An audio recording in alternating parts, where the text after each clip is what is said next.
Alors Fug Game, du coup, c'est le tout premier escape game de la ville et puis du département. On était le deuxième dans la région Franche-Comté à s'installer. On a un petit peu tous les âges. On va avoir des groupes d'amis, des familles, quelques entreprises aussi, des gens qui viennent entre collègues. Ça va de... Il y a vraiment tous les âges. Après, c'est pas mal des trentenaires, entre 25 et 35 ans.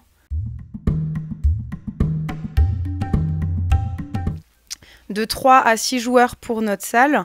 Donc en groupe, ils vont devoir travailler en équipe dans une salle. Ils sont enfermés pendant 1 heure avec un scénario et un décor immersif. Et ils ont ce temps imparti en fait pour mener une quête à bien et s'enfuir, en tout cas sortir de la salle dans le temps imparti.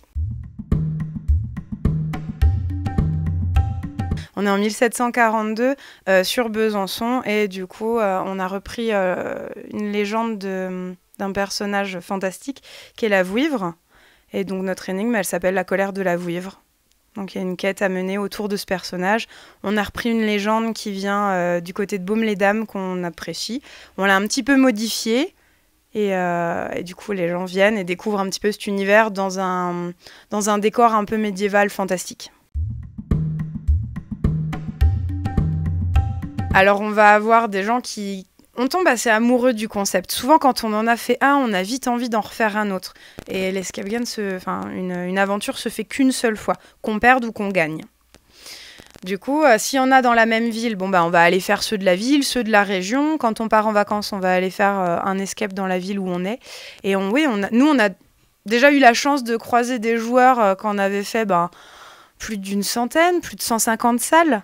Donc après, il y a ce qu'il faut en France, hein, mais ça veut dire que 150 salles, pour en avoir fait autant, il faut vraiment avoir eu la volonté de bouger, en fait. Ça peut pas être juste dans une région, hormis sur Paris, ou voilà. Mais sinon, vers chez nous, par exemple, si on est une quinzaine, c'est le bout du monde, avec 1 ou 2 salles, ou 3 à chaque fois.